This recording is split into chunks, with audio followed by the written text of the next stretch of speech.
Hello and welcome to altitude IAS. हम लोग देख रहे हैं PYQs टू MCQs। इसके अंतर्गत हम लोग सबसे पहले न्यूज़ देखते हैं डेली का, जो द हिंदू से रिलेटेड होता है। ये पेज नंबर 1 पे हमारा ये फर्स्ट न्यूज़ है। इस न्यूज़ पे हम लोग पहले न्यूज़ की एनालिसिस करते हैं और जब सारे न्यूज़ की एनालिसिस सारे टॉपिक कवर हो जाते हैं तब हम लोग एक प्रीवियस ईयर क्वेश्चन देखते हैं और उसके आधार पे नए क्वेश्चंस क्रिएट किए जाते हैं जिसके 2025 प्रीलिम्स एग्जाम में पूछे जाने की प्रायिकता होती है।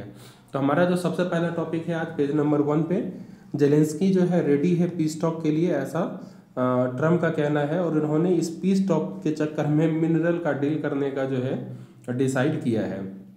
तो इस संदर्भ में तो हम लोग क्या देखने वाले हैं, थोड़ा सा हम लोग न्यूज़ स्टडी करेंगे और न्यूज़ स्टडी करने के बाद चूँकि मिनरल्स की बात की जा रही है तो मिनरल्स जो है उसके ऊपर चर्चा करेंगे। और आपको जो क्वेश्चन दिया जा रहा है आज वो लोकेशन और मिनरल दोनों के ऊपर क्वेश्चन दिया जाएगा, क्योंकि जो इंटरनेशनल लोकेशंस होते हैं उससे रिलेटेड यूपीएससी क्वेश्चन पूछते हैं, जो हमने आपको दिखाया भी है क्वेश्चन के अंतर्गत।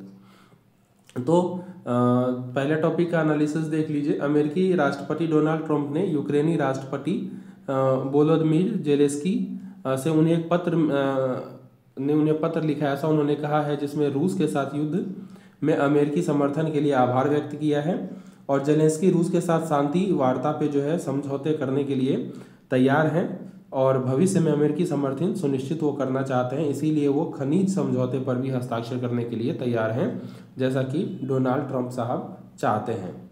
ऐसा डोनाल्ड ट्रंप साहब का कहना है। ट्रंप ने जेलेंस्की के हवाले से कहा है कि यूक्रेन जल्द से जल्द बातचीत की मेज पर आने के लिए तैयार है ताकि अस्थायी शांति को करीबी लाया जा सके, यानी कि अस्थायी शांति को स्थापित किया जा सके।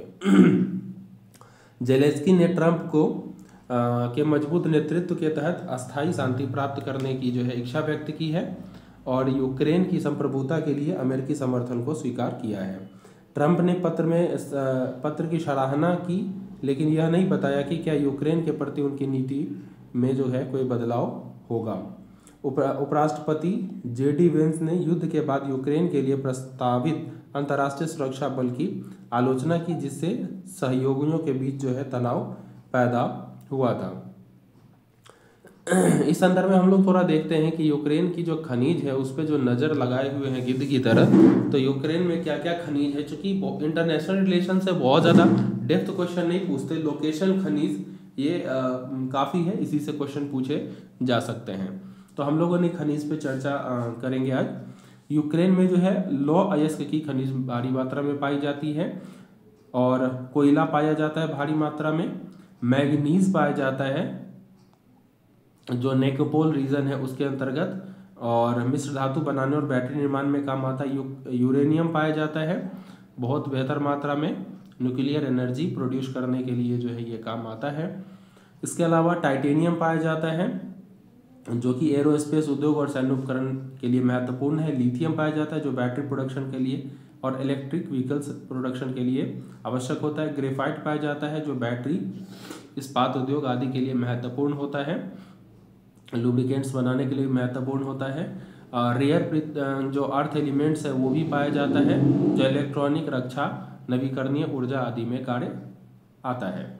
एनर्जी रिसोर्सेज भी हैं, जैसे प्राकृतिक गैस और तेल यहाँ पाया जाता है, ऊर्जा सुरक्षा और औद्योगिक उपयोग में ये काम आता है। उसके अलावा सेल गैस भी पाया जाता है जिसका औद्योगिक ईंधन, बिजली उत्पादन आदि में प्रयोग होता है। भू राजनीतिक महत्व अगर देखें तो यूक्रेन की जो संपदा है, खनिज संपदा, इसे वैश्विक बाजारों में रणनीतिक रूप से महत्वपूर्ण बनाती है। EU और नाटो देश जो है महत्वपूर्ण खनिज के लिए यूक्रेन पर निर्भर हैं, जो भू राजनीतिक तनाव बढ़ाता है। रूस के आक्रमण ने यूक्रेन के खनिज क्षेत्र को प्रभावित किया, जिससे आपूर्ति श्रृंखला बाधित हुई है। इस प्रकार जो है यूक्रेन खनिज संपदा से भरपूर देश है और यूरोपीय उद्योगों के लिए यह आवश्यक, और यही कारण है कि यूक्रेन पे जो हमला हुआ है उसके पीछे भी संभवतः ये कारण सबसे महत्वपूर्ण है।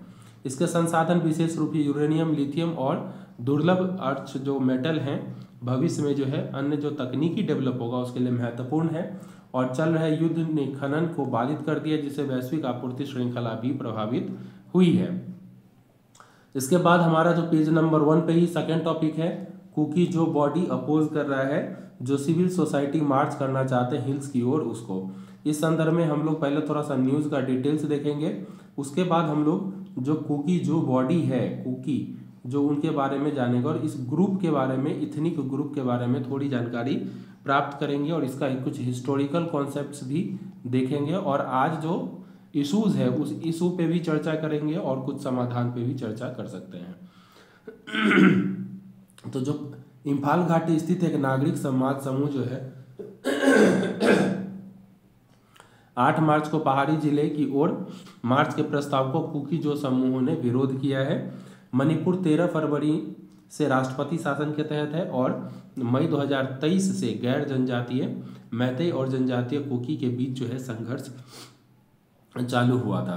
नागरिक समाज संगठन जो है ने 8 मार्च को पहाड़ी की ओर एक शांति अभियान की घोषणा की है जो केंद्रीय गृह मंत्री अमित शाह के इम्फाल को जोड़ने वाली सड़कों पर अप्रबंधित आवाजाही की अनुमति देने के निर्देश के बाद आया है। तो ये जो नागरिक संगठन है मतलब मेरा अपना व्यू ये है कि वर्तमान स्थिति में जब सिचुएशन कंट्रोल करने की कोशिश की जा रही है तो इस तरीके का जो अगर समूह मार्च करता है तो कहीं ना कहीं ये शांति की तुलना में प्रोवोकिंग ज़्यादा लगता है। भले ये दिख रहा हो शांति अभियान लेकिन इस तरीके से प्रोवोकिंग भी होता है, तो हमें इसको समझने की जरूरत होगी। इस संगठन के असर ने अध्यक्ष जो है मिहिर ने कहा है कि मणिहिर ने कहा है कि इस अभियान का उद्देश्य जो है बफर जोन और पहाड़ी गांव में शांति का संदेश पहुंचाना है जो 22 महीने पहले जनजातीय हिंसा शुरू होने के बाद दुर्गम रहे हैं। कुकी जो समूह ने संभावित तनाव और संघर्ष की संवेदनशील प्रकृति का हवाला देते हुए इस मार्च का विरोध किया है। तो ये समझना चाहिए कि अगर इस मार्च का विरोध हो रहा है तो कहीं ना कहीं यह शांति की तुलना में अशांति को बढ़ावा देने का एक कारण बन सकता है।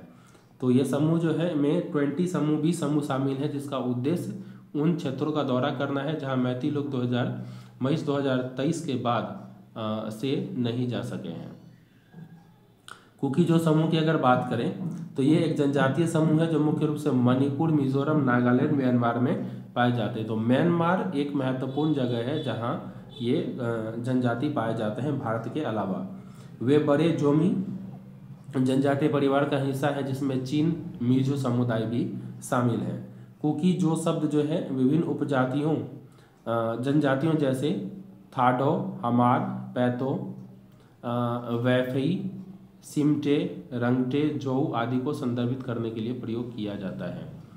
तो हिस्टोरिकल कॉन्सेप्ट अगर पृष्ठभूमि देखे बैकग्राउंड तो कुकी जो समूह जो है म्यांमार से भारत में ब्रिटिश औपनिवेशिक काल के दौरान प्रवास किए थे। उन्होंने कुकी विद्रोह किया था जो ब्रिटिश शासन के खिलाफ आंदोलन किया गया था उनके द्वारा। स्वतंत्रता के बाद उन्हें अनुसूचित जनजाति के रूप में मान्यता प्राप्त हुई थी। जनजातीय तनाव या जातीय तनाव की बात करें तो मणिपुर जो जातीय संघर्ष है 2023 कुकी जो और मैती समुदाय के बीच एसटी दर्जे और भूमि अधिकारों को लेकर के संघर्ष हुआ है। अलग प्रशासन की मांग की जा रही है। कुकी जो समूह मणिपुर में स्वतंत्र प्रशासन की मांग कर रहे हैं। अवैध प्रवास का मुद्दा भी है। मैती समुदाय का आरोप है कि कुकी जो समूहों में म्यांमार से अवैध प्रवासी जो है शामिल हुए हैं। नशीले पदार्थों की तस्करी और उग्रवाद कुछ कुकी जो गुटों ने पर नस्लीय पदार्थों की तस्करी और उग्रवादी गतिविधियों में शामिल होने का आरोप है। कुकी जो सशस्त्र समूह और शांति प्रक्रिया की बात करें तो Kuki national army, Zomi revolutionary army, Kuki national front आदि सक्रिय उग्रवादी समूह हैं। जो संचालन जो है निलंबन समझौता 2008 कुकी जो उग्रवादी समूह और भारत सरकार के बीच युद्ध विराम समझौता हुआ था, यह 2008 में हुआ था। रिसेंट डेवलपमेंट की बात करें तो हालिया घटनाक्रम 2023 भारत सरकार SOO समझौते की समीक्षा कर रहा है क्योंकि वहाँ पे हिंसा बढ़ रही है, तो इसमें हो सकता है परिवर्तन आगे किया जाए। सरकार की जो प्रतिक्रिया है वो देख लीजिए। सुरक्षा बलों की तैनाती, हिंसा रोकने के लिए मणिपुर में केंद्रीय बल तैनात किए गए हैं। जनजातीय नेताओं से वार्ता, शांतिपूर्ण जो है समाधान के लिए। कड़ी सीमा नीति नियंत्रण नीति है। म्यांमार में अवैध प्रवास पर सख्ती बरतने के लिए न्यायिक जांच जो है जातीय संघर्ष और मानवाधिकार हनन की जांच करने की जो प्रक्रिया अपनाई जा रही है। कुकी जो समूह जो है पूर्वोत्तर भारत के सामाजिक राजनीतिक परिदृश्य में महत्वपूर्ण भूमिका निभाते हैं। कुकी जो मैती समुदाय के बीच जातीय तनाव के लिए तत्काल समाधान की आवश्यकता महसूस हो रही है। जनजातीय अधिकार, सुरक्षा और क्षेत्रीय स्थिरता को ध्यान में रखते हुए संतुलित दृष्टिकोण अपनाने की जरूरत है। और कुकी जो समूह जो है भविष्य में संवाद, विकास और शांति निर्माण प्रक्रिया पर निर्भर करेगा कि यहाँ पे शांति किस प्रकार से स्थापित। अगला हमारा पेज नंबर 2 पे है डी वोटर से संबंधित, और ये असम में डी वोटर से संबंधित जो है आप कह सकते हैं कि डी वोटर को साइड किया जा रहा है ताकि वो आगे वोट न कर सकें। तो इसे डॉटफुल वोटर के रूप में, डी मतलब डॉटफुल वोटर के रूप में जाना जाता है। सो इस संदर्भ में हम लोग थोड़ा सा न्यूज़ देखेंगे, फिर हम लोग डी वोटर या डॉटफुल वोटर क्या होता है उसके बारे में चर्चा करेंगे। फिर जो हमारा कॉन्स्टिट्यूशनल प्रोविजंस है वोटर को लेकर के या नागरिकता को लेकर के, उस पर हम लोग चर्चा करेंगे। फिर लीगल प्रोविजन और NCR जो हुआ है, NRC जो हुआ है असम में, उसके ऊपर भी चर्चा करेंगे। और अन्य जो बातें होंगी उस पर भी हम लोग चर्चा करेंगे। तो असम में जो संशय पद या डॉटफुल वोटर है, मतदाताओं की स्थिति पर जोरदार बहस हुई है। इसमें विपक्ष ने राज्य के एकमात्र हिरासत केंद्र, जिसे अब ट्रांजिट कैंप कहा जाता है, बंद करने की मांग की है। बीजेपी का वादा क्या है जो अधूरा है? तो बीजेपी पे आरोप लगाया कि सत्ता में आने से पहले किए गए वादे के बावजूद गोवालपारा हिरासत केंद्र बंद नहीं किया गया है। वर्तमान स्थिति की बात करें तो मुख्यमंत्री के लिखित जवाब के अनुसार 24 फरवरी तक असम में 1,18,137 डी मतदाता और 258 कैदी ट्रांजिट कैंप में थे। अब देखो, इतना जो डी वोटर स्थापित, मतलब उसे डी वोटर के रूप में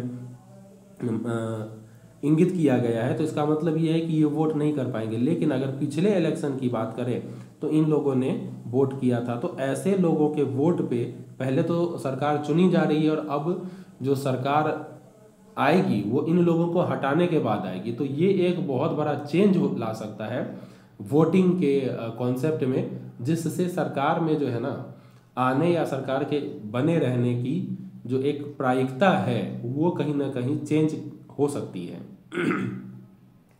डी वोटर समस्या और प्रतिक्रिया, नागरिकता और संवैधानिक प्रावधान आप देख लीजिए। तो डी वोटर जो होते हैं इनका मतलब होता है डॉटफुल वोटर, यानी संदिग्ध मतदाता हैं, जिसे निर्वाचन आयोग, इलेक्शन कमीशन ऑफ इंडिया ने 1997 में उन लोगों के लिए शुरू किया जिसकी नागरिकता संदिग्ध मानी गई थी। तो ये ध्यान रखिएगा कि डी वोटर जो है इलेक्शन कमीशन ऑफ इंडिया के द्वारा कैटेगरी बनाई गई है। ये किसी होम मिनिस्ट्री या सेंट्रल गवर्नमेंट या स्टेट गवर्नमेंट के द्वारा नहीं बनाया गया है। यह समस्या मुख्य रूप से असम में पाई गई है और विशेष रूप से उन क्षेत्रों में गंभीर है जहां प्रवासन का इतिहास रहा है। डी वोटर को मतदान करने से रोका जाता है ताकि जब तक कि उनकी नागरिकता की पुष्टि नहीं हो जाती। तो अब जिन लोगों को डी वोटर माना गया वो वोट नहीं कर सके, और वोट नहीं कर सकेंगे तो 1,18,000 वोट वो किसको मिला था, किसको इस बार नहीं मिलेगा, ये एक प्रश्न चिन्ह तो क्रिएट होगा। और खास करके जो लोग पहले आए हैं, इसमें दिक्कत क्या है वो भी हम चर्चा करते हैं। पहले रुक जाइए, फिर हम कुछ समाधान करेंगे। तो डी वोटर की पहचान प्रक्रिया को देख लीजिए।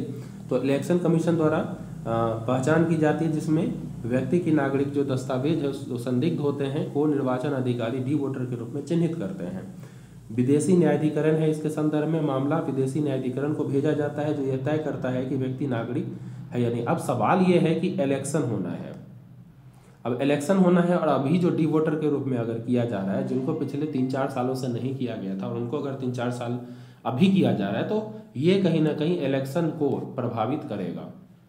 तो ये हो सकता है विपक्ष को ज़्यादा प्रभावित करे, क्योंकि वर्तमान में जो इंस्टीट्यूशंस है उसके ऊपर कई ऐसे आरोप भी लगे हैं। और अगर बंगाल का मुद्दा लें और अभी महाराष्ट्र के ऊपर भी मुद्दा चल रहा है, तो कहीं ना कहीं इलेक्शन कमीशन ऑफ इंडिया जो है उसके साथ सरकार की सांठगांठ की भी जो चर्चा होती रहती है, और माइट पॉसिबल कि ये सरकार बनाने या बिगाड़ने में एक महत्वपूर्ण रोल अदा कर सकते हैं। अगर ये हटाना ही था, देखिए सपोज कीजिए कि जो वोटर 1,18,000 वोटर हटाए जा रहे हैं वो अगर अभी हटाए जा रहे हैं या अभी उसमें से ज़्यादातर लोग हटाए जा रहे हैं, तो न्यायाधिकरण के माध्यम से भी प्रोसेस में टाइम लगेगा, और जब तक वो वोटर के रूप में स्टेबल होंगे तब तक इलेक्शन हो सकता हो जाए, तो ये प्रभावित कर सकता है।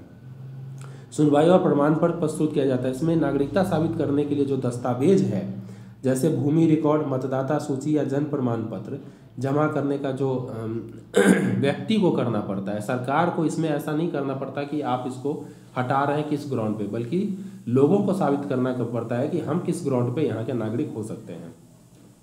अगर न्यायाधिकरण व्यक्ति को विदेशी घोषित करता है तो उसकी नागरिकता के सभी अधिकार समाप्त हो जाते हैं और उसे हिरासत में लिया जाता है और निर्वासित कर दिया जाता है। यदि भारतीय घोषित किया जाता है अगर, तो भारतीय नागरिक सिद्ध होता है तो उसे मतदान का अधिकार और सामान्य कानूनी स्थिति मिल जाती है। लेकिन अगर इसमें ये बहुत लंबे समय तक पेंडिंग रहता है तो ये जो है कहीं ना कहीं वोटर की स्थिति को बदलाव कर सकता है इलेक्शन के टाइम में।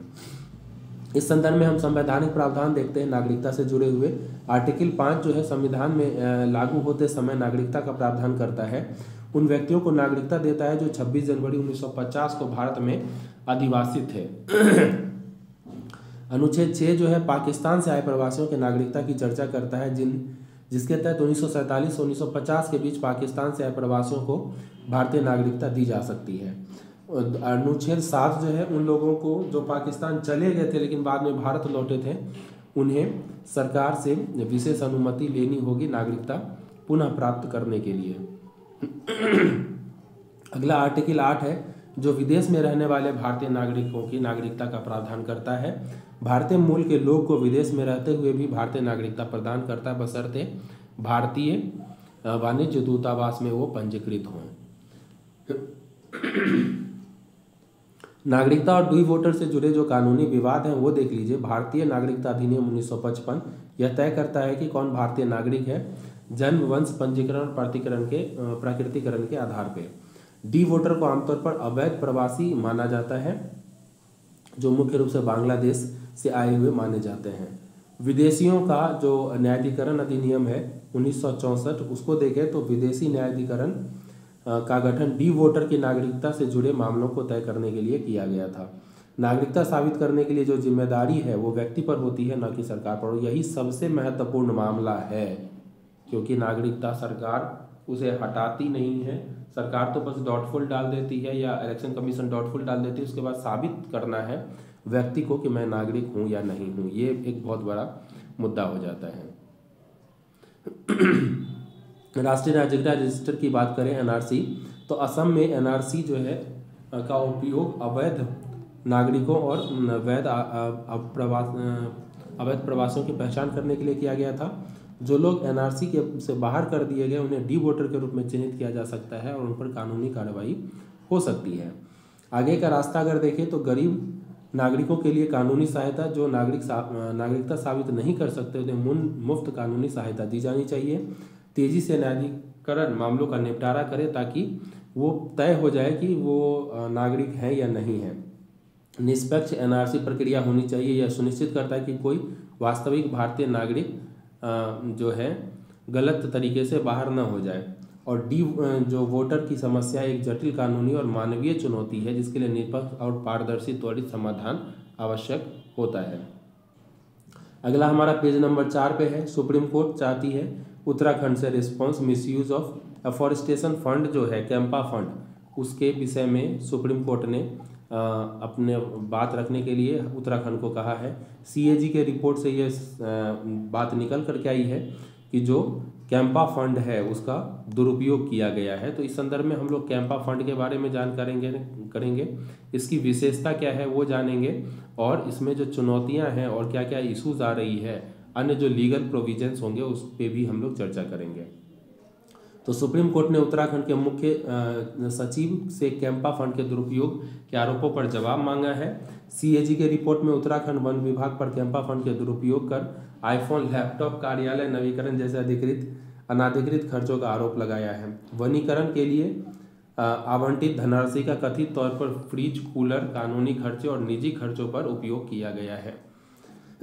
सीएजी रिपोर्ट में बताया गया है कि 2019 से 2022 के बीच 275 करोड़ का ब्याज जो है कैंपा अधिकारियों ने बार बार अनुरोध के बावजूद जमा नहीं किया गया है। उत्तराखंड सरकार ने जुलाई 2023 में 150 करोड़ जमा करने का दावा किया, लेकिन बड़ी राशि अभी भी हिसाब नहीं दिया गया है। सुप्रीम कोर्ट का हस्तक्षेप है इसमें, पर्यावरण संरक्षण के लिए आवंटित धन का दुरुपयोग को लेकर के जो है चिंता बनी है।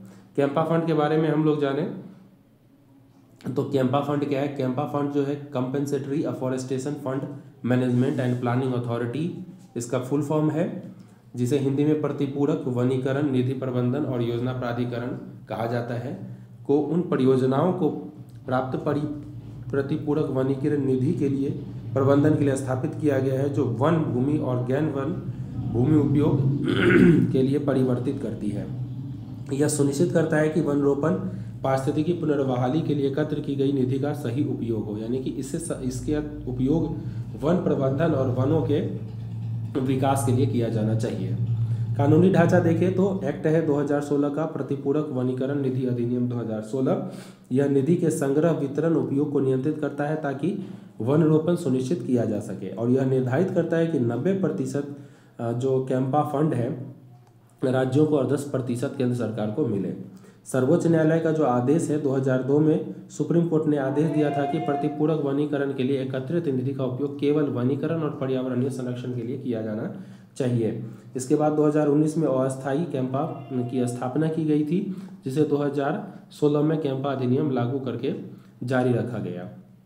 कैंपा फंड की बात करें स्रोत, तो प्रतिपूरक वनीकरण निधि जो है उन एजेंसियों से प्राप्त होती है जो वन भूमि का उपयोग अन्य उद्देश्य के लिए करती है। वन भूमि का शुद्ध वर्तमान मूल्य जो वनों की कटाई के कारण होने वाले पारिस्थितिकी नुकसान के लिए भुगतान है ये, और वन जीवन संरक्षण और जल संग्रह क्षेत्र उपचार के लिए अतिरिक्त शुल्क भी लगाए जाते हैं इस फंड को एकत्रित करने के लिए। इसका उपयोग जो है वन पुनर्स्थापन और पुनर्नवीकरण, वन जीव संरक्षण, बुनियादी ढांचा विकास, इको टूरिज्म, आजीविका सहायता, वन आधारित सतत पर्यटन और जो स्थानीय रोजगार को बढ़ावा देने और जल संरक्षण के लिए किया जाना चाहिए। इस फंड का जो आवंटन है 2023 में कैंपा फंड से 50,000 करोड़ की राशि से अधिक की राशि उपलब्ध हुई, जो राज्यों में वितरित की गई है। शीर्ष लाभार्थी राज्य जो है मध्य प्रदेश, ओडिशा, छत्तीसगढ़ और महाराष्ट्र हैं, और निधि की जो निगरानी है वो नेशनल अथॉरिटी कैंपा और स्टेट कैंपा कमिटीज़ के माध्यम से की जाती है। इसकी आलोचना ये है कि निधि का जो है अपर्याप्त उपयोग किया जाता है, निधि का अन्य कार्यों में उपयोग किया जाता है, धीमी क्रियान्वयन प्रक्रिया इसके तहत, और एकल प्रजाति वृक्षारोपण किया जाता है जिससे जैव विविधता को नुकसान पहुंचता है। तो क्या करना चाहिए? इसकी सख्त निगरानी करनी चाहिए, सामुदायिक भागीदारी को बढ़ानी चाहिए, इसके तहत स्थानीय प्राकृतिक वनों को ध्यान देना चाहिए, ध्यान रखना चाहिए, और तकनीकी आधारित निगरानी इसके तहत करने की जरूरत है। इस प्रकार जो है कैंपा फंड संरक्षण और पारिस्थितिकी संतुलन में महत्वपूर्ण भूमिका निभा सकता है, लेकिन निधियों का जो उचित उपयोग और धीमी क्रियान्वयन जो है इसको प्रभावित करता है, अतः इसे ठीक करने की जरूरत है। इस प्रकार पारदर्शी और सामुदायिक भागीदारी वाला दृष्टिकोण अपनाकर जो है कैंपा फंड का हम बेहतर उपयोग कर सकें, जिससे भारत के जो वन है और वन्य जीव है उसके लिए ये फायदेमंद हो सके। अगला जो हमारा पेज नंबर 8 पे है, डीप सीक मार्केट से रिलेटेड है। इस संदर्भ में हम लोग थोड़ा सा डीप सीक के बारे में चर्चा करेंगे और इसके क्या उपयोगिता हैं और क्या इससे फर्क पड़ रहा है, यानी कि इम्प्लीकेशंस हैं, वो भी हम लोग देखने वाले हैं। तो डीप सीक जो है एक चीनी वित्तीय ट्रेडिंग कंपनी है, ने लागत प्रभावी जनरेटिव एआई मॉडल विकसित कर वैश्विक एआई क्षेत्र में हलचल मचा दी है, जो ओपन आई चैट जीपीटी के बराबर ही प्रदर्शन करता है। डीप सीक की लागत जो है कम लागत वाली तकनीकी है, जो भारत के आईटी क्षेत्र के लिए खतरा पैदा कर रहा है, जो कम लागत वाले श्रम पर निर्भर है। जनरेटिव एआई के कारण मानव आधारित आईटी सेवाओं की जरूरत कम हो गई है, जिससे भारत में आउटसोर्सिंग मॉडल पर प्रभाव पड़ने की संभावना है। भारत का अनुसंधान एवं विकास व्यय जो है जीडीपी का मात्र 1% है, जो कम है, और चीन में 2.43% है। इतना ही नहीं, चीन का जो जीडीपी है भारत की तुलना में कहीं ज़्यादा है। तो ऐसे में क्या होता है कि बजट भी बहुत ज़्यादा बढ़ जाता है चाइना का। भारतीय आईटी कंपनी को दीर्घकालिक नवाचार पर ध्यान देना चाहिए और एआई का उपयोग उत्पादकता बढ़ाने के लिए करना चाहिए, न कि मानव नौकरियों को प्रतिस्थापित करने के लिए। भारत को क्वांटम कंप्यूटिंग जैसी उभरती तकनीकों में निवेश करना चाहिए और कुशल प्रतिभाओं को बनाए रखने और ब्रेन ड्रेन रोकने के लिए इसकी नीतियां बनाने की जरूरत है। डीप सीक का थोड़ा सा अवलोकन करें तो डीप सीक एक चाइनीज कृत्रिम बुद्धिमत्ता यानी एआई कंपनी है, जो बड़े भाषा मॉडल में विशेषज्ञता रखती है। जुलाई 23 में इसकी स्थापना की गई थी। एआई मॉडल की बात करें तो ये सारे एआई मॉडल हैं जो नवंबर में आए थे। डीपसीक कोडर, उसके बाद दिसंबर 2023 में डीपसीक LLM, V2i मई 2024 में, R1i लाइट प्रीव्यू नवंबर 2024 में, और दिसंबर 2024 में डीपसीक V3 आया है।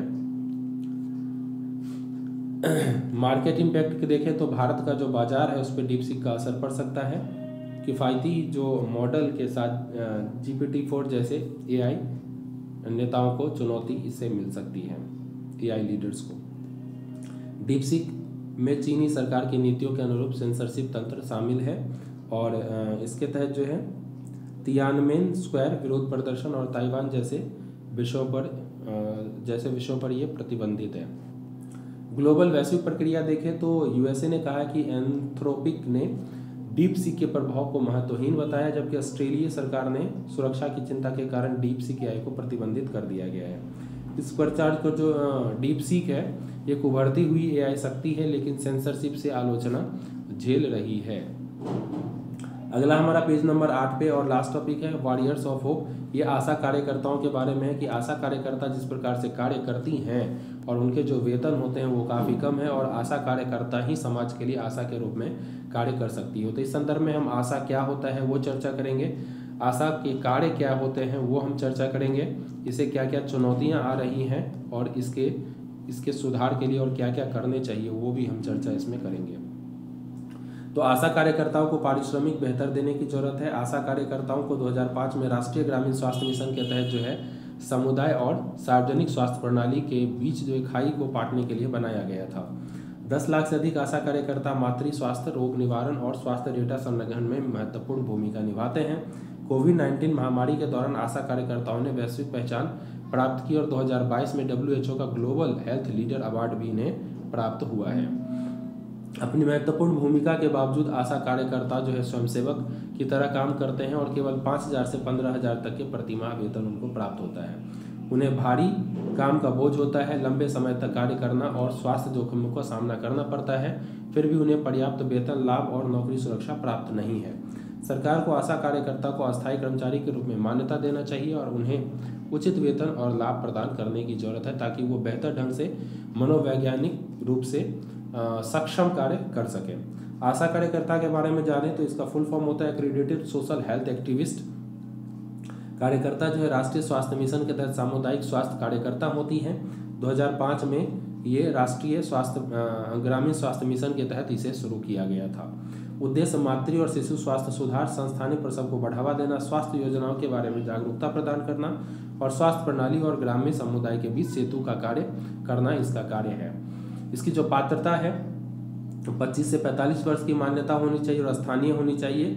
8वीं कक्षा उत्तीर्ण होनी चाहिए। विभिन्न राज्य में अलग अलग है। विवाहिता, विधवा या तलाकशुदा महिलाओं को वरीयता इसके तहत दी जाती है। इसकी जो ट्रेनिंग है मातृ स्वास्थ्य, शिशु देखभाल, पोषण और स्वच्छता से संबंधित जो है चरणबद्ध प्रशिक्षण इन्हें प्राप्त होता है।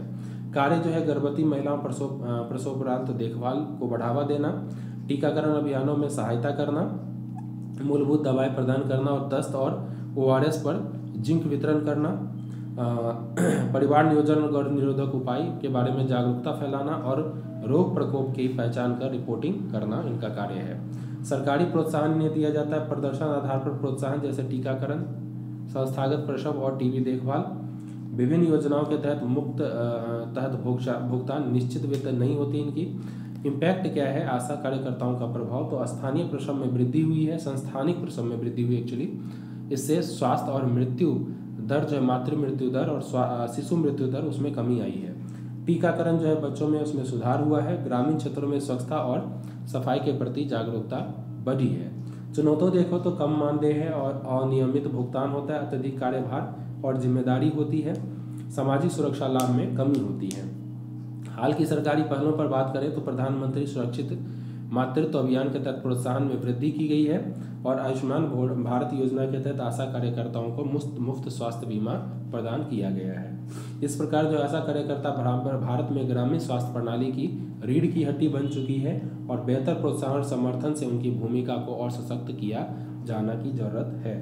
2017 का क्वेश्चन है, ये देख लीजिए। भूमध्य सागर निम्नलिखित में से किस देशों की सीमा बनाता है? Jordan, Iraq, Lebanon, Syria. तो लेबनान और सीरिया यानी थर्ड एंड फोर्थ हमारा सही ऑप्शन है।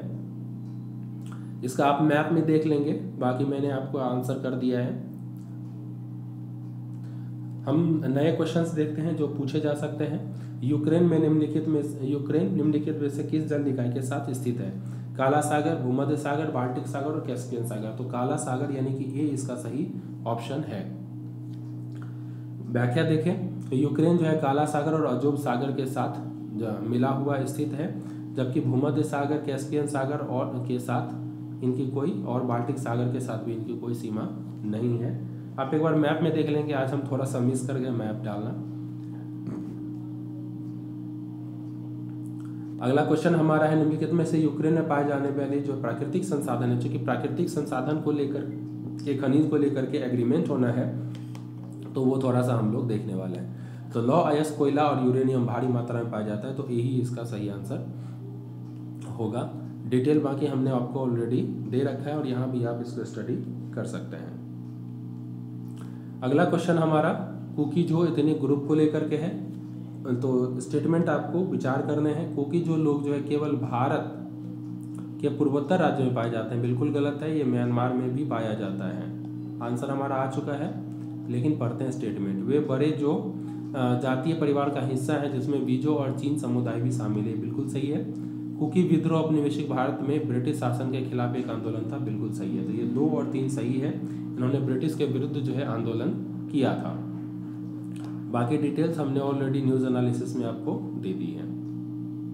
इसे आप डाउनलोड कर सकते हैं हमारे व्हाट्सएप ग्रुप से। डी मतदाता के बारे में आपको विचार करना है, डी डॉटफुल वोटर के बारे में। डी का अर्थ संदिग्ध मतदाता या डॉटफुल वोटर है, जिसे भारत सरकार के गृह मंत्रालय द्वारा नहीं, इलेक्शन कमीशन ऑफ इंडिया के द्वारा किया जाता है। तो पहला स्टेटमेंट गलत हो जाता है। सेकंड देखें तो डी मतदाताओं की समस्या पूरे भारत में पाई जाती है और यह सभी राज्यों में समान रूप से नहीं है, सेकंड भी गलत हो गया। थर्ड हमारा सही आंसर है। यदि किसी व्यक्ति का नागरिकता दस्तावेज संदिग्ध पाया जाता है तो चुनाव अधिकारी उसे डी मतदाता के रूप में सूचित कर देते हैं, बिल्कुल सही है। थर्ड स्टेटमेंट सही है। सेकंड गलत क्यों है, फर्स्ट गलत क्यों है? क्योंकि डी मतदाता जो है ये इलेक्शन कमीशन ऑफ इंडिया के माध्यम से शुरू किया गया है, और सेकंड जो है ये समस्या मुख्य रूप से असम में पाई जाती है, पूरे भारत में नहीं पाई जाती है। अगला हमारा कैंपा को लेकर के क्वेश्चन है। कैंपा के बारे में आपको विचार करना है।